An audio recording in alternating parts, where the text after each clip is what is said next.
Hey guys, and welcome to your Raw review. I'm actually filming differently, actually. I'm actually filming this on my laptop, as opposed to what I normally film, and that's on my camera.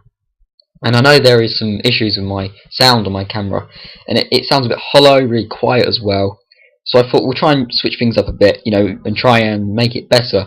And I've now connected my mic, which is this thing here, to my laptop, and hopefully this brings out a better sound quality. I don't know if the video quality is going to be better, but I think you'd rather hear me rather than see me. So if you like this, then let me know. Let me know if you prefer this to opposed to my camera.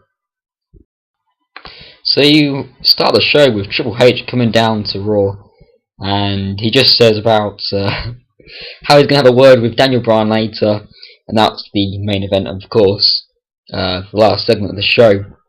And then you end up having Batista come out. He's basically unhappy with Triple H because the possibility of Daniel Bryan joining Batista and Orton at WrestleMania 30 for the WWE World Heavyweight Championship. You then have Randy Orton who comes out, says he agrees with Batista. So you have the connection with Batista and Orton both not being happy. They're on the same page with this, and this segment really just ultimately showed what it gave to the fans, what it gave to us, was that if Triple H wins against Daniel Bryan, he'll actually be in the main event. So the main event for WrestleMania 30 is actually going to be a triple threat match, no matter what happens with the Daniel Bryan and Triple H match. I know people really want Daniel Bryan to win. Hopefully he does, because I don't want Triple H to be in the main event and him potentially actually winning. WrestleMania 30 could possibly be Triple H burying everybody, and nobody wants to see that. So I'm not really for this. But at least we're actually going to get a triple threat match at WrestleMania rather than opposed to Batista and Randy Orton. Those two battling off 1v1. And I know a lot of people were not looking forward to that. I wasn't, certainly, especially with Batista. He just loses breath when he just comes out. Does his and he just loses breath. How can he wrestle a full match, especially a WrestleMania main event match? How could he pull that off? But it's going to be a triple threat match. Hopefully, Daniel Bryan, which everyone wants. We then come to the Real Americans actually beating the Usos, the tag team champions. I think this is setting up a four corners match for WrestleMania. Maybe the Real Americans, Usos, New Age Outlaws, and another tag team, which I don't know. You could put in a Curtis Axel and a Ryback, but they're in the Andre the Giant in the Battle Royale. I'm not quite sure who they're putting actually. But I do think it's going to be a triple threat, tag team match. They didn't really do any more hyping up with the Real Americans breaking up. They have been doing that for the past 2 weeks on Raw, and they didn't do it this week. So I think they're building themselves up to be a tag team at WrestleMania. Maybe even maybe splitting up at WrestleMania. I think that's what they could do. After that, we have Hornswoggle coming out, giving some people some shit because it was St. Patrick's Day. You're going to have Bad News Barrett, and nobody cares about him. He says some crap. I didn't care. You have Sheamus then come out against Titus O'Neil. This is terrible, really, because Sheamus actually beat Titus O'Neil. At Elimination Chamber 2014, we had Titus O'Neil actually beating his former tag team partner, primetime player, Darren Young, and since then they've done nothing for Titus O'Neil, and here he just jobs out to a Sheamus. And this is just WWE showing that, some of the guys they have, they don't build them up to what they potentially could be, and a star they could be, potentially in WWE. And they just don't do that with Titus O'Neil. He's got the look and all that. But, they're just not doing anything with him. It's just wasted. He's actually really good on the mic, and they just do nothing with him. It's just burying him, especially in a pointless match, which no one cares about. They didn't feature him in the weeks after bloody Elimination Chamber, but then the week they show him, he just does the job and loses to Sheamus. Silly, really. You then have Sheamus saying that he's going to win the Andre the Giant Battle Royale, so he's in there as well. And you have Christian from behind attacking him, and this is obviously setting up their rivalry going into the Andre the Giant Battle Royale. Now I'm quite happy they're not having a singles match at WrestleMania, because God, we've seen that so many times. We don't want to see it again, even at a WrestleMania. We then come to Cena and the Wyatt promo, the segment with it between them two. You know, I don't think I'm looking forward to this feud now, really. As much as I probably did on card, on paper. And it's just the fact that you have a character, Bray Wyatt, and then you have Bray Wyatt, intense, serious, and he's just some crazy guy, very original in WWE. And you have someone like a John Cena with his corny ass crap. And was it funny because last week he said he said that he was bringing up loads of jokes against Bray Wyatt, and then this week he goes so fans, I've been in this company for 12 years. We're like a married couple. Sometimes we get on, sometimes we don't. But I gotta tell you something. I'm scared of Bray Wyatt. What the hell's all that about? Scared of Bray Wyatt now, are you? I mean, he was just throwing jokes around last week. And when he said, I'm scared of Bray Wyatt, I was on the floor, I was laughing, I found this hilarious. The consistency of this character is lacking, it's crap, it's fucking garbage. Nobody can take him seriously. He's just contradicting himself, basically. Throwing these jokes last week, and then this week he's saying that he's really scared, not someone he's faced like before. And you have a character of Bray Wyatt, very intense, and then you have John Cena, a character of corny. Just what I see of John Cena is an ass-kicking corny bitch, and I don't care about him. And hopefully this doesn't ruin the Bray Wyatt character either. I want the Wyatts to actually go over John Cena clean at WrestleMania. That's what needs to happen. But the promo that Bray Wyatt took on John Cena, it was decent. We've seen this many times before. Take the likes of a Batista, CM Punk, throwing a Dolph Ziggler. It's the same. It is the same because that's what John Cena is. Is it ass-kissing bitch? Ass-kissing machine, whatever. No. And hopefully this doesn't ruin the Bray Wyatt character and demolish him as a potential main event. But after that we actually have Daniel Bryan versus Randy Orton. You actually then have Bryan go over clean in this match. Well, you have a spear from Batista to Orton. You then get Bryan actually getting the pin on Randy Orton, and then Batista does the Batista bomb on Randy Orton. Yeah, this is just hyping up the WrestleMania 30 potential match, which I do think is going to happen. Daniel Bryan, Randy Orton, and Batista. At least you have a babyface in there if it was Triple H, so they'll all be heels. But I do think maybe they're trying to tease and trying to make Batista a babyface, maybe him attacking Randy Orton. I don't know. But at least they're keeping up the rivalry between them two, even though nobody cared in the first place. But it's just hyping up WrestleMania 30. After that, you have Paul Heyman coming out. Basically, shows us a video package of the past of Undertaker, and then Lesnar going forward and facing the streak at WrestleMania.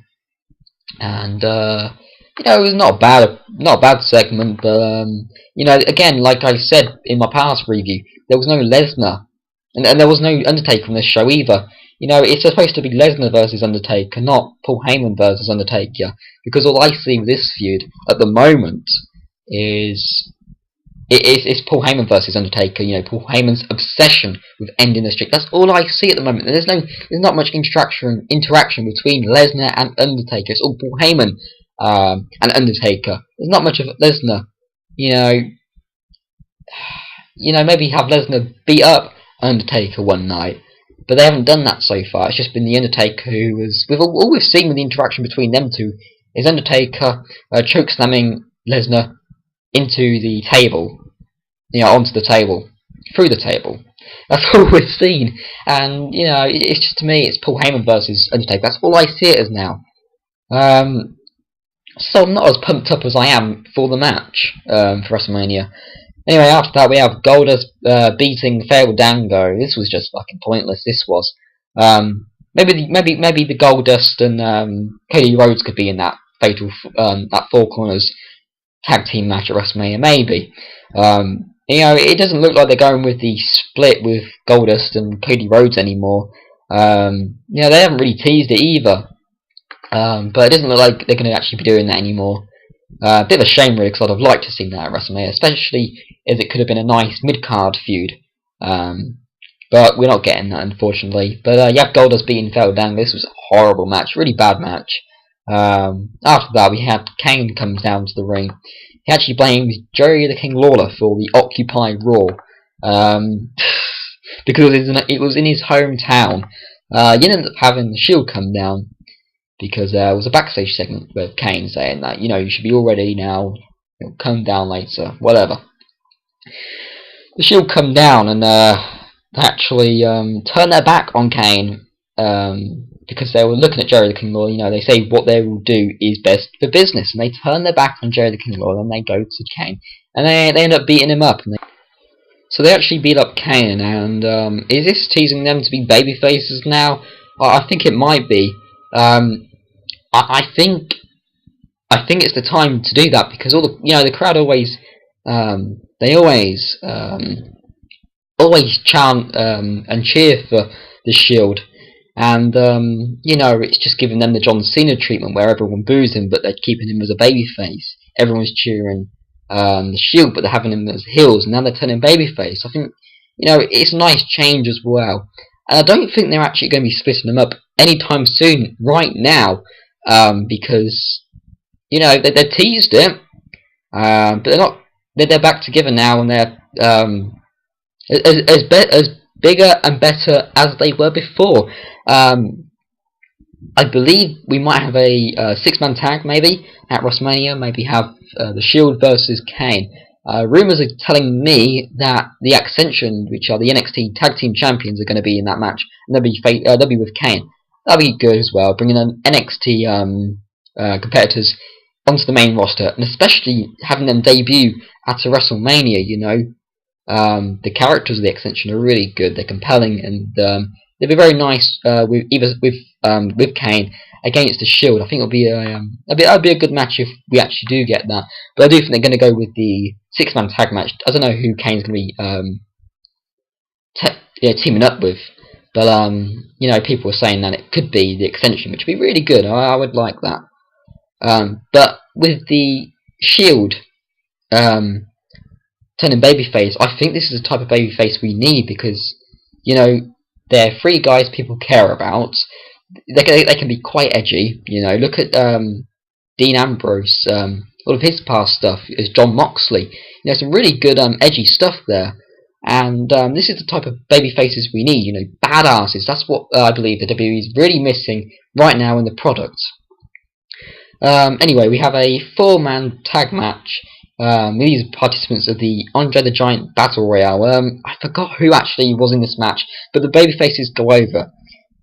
Also, the Big Show's in that match as well, where he actually had a backstage segment or whatever, saying that he's always been compared to Andre the Giant, and this will be his time to shine in WrestleMania and actually pay tribute to Andre the Giant. I suppose it would be quite nice for the Big Show to get a win at WrestleMania, because he doesn't have many moments, does he? He always loses. So it'd be a nice way to showcase the Big Show. Potentially being one of the last WrestleManias, really, for him, because I don't really see Big Show in there for that much longer, maybe a couple of years or whatever, but it could be one of his last WrestleManias. It'd be nice to have his moment, and a big guy who can who does have the big like a big guy like Andre the Giant, that kind of feature. It'd be nice for a Big Show. I wouldn't mind Big Show winning that. He didn't have a squash match with Bray Wyatt, and he beats Kofi Kingston, of course. It's just to make the hype up the match between, just hype up the dominance of Bray Wyatt, even though we've seen this match before and we know the dominance of Bray Wyatt now. But yeah, it was just a squash match. For the main event, the last segment of the show, which actually ended this, was the Triple H coming down, gets Daniel Bryan out, and then he says a few words. And then you end up having Stephanie McMahon come out, and she goes, she wants the police, arrest Daniel Bryan. Then they put their handcuffs on Daniel Bryan, and then they say stop. Triple H then comes in and just basically beats up Daniel Bryan. Yeah, this is really hyping up the match between Daniel Bryan and Triple H. I liked it. It gives them heel heat. Definitely gives Triple H and Stephanie heel heat. It was a nice segment, probably the best on the show, to be honest. Looking at it, I did like the Shield segment, them possibly turning babyface. But yeah, Triple H and the Bryan segment was really nice. Hyping up again the match for WrestleMania 30, which really does need some hyping for WrestleMania.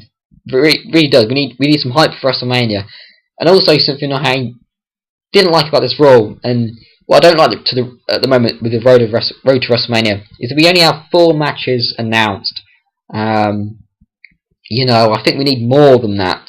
We need matches to be announced, so we know what we are buying. So you can advertise what we know. So you can advertise, so we can then buy your show. And I think they're doing a bad job of that and actually setting up the matches. They've only got 4 big matches. They are the 4 big matches. But there's been no matches announced. Actually, no, there's been 5. There's 5 matches, but there's 4 big matches.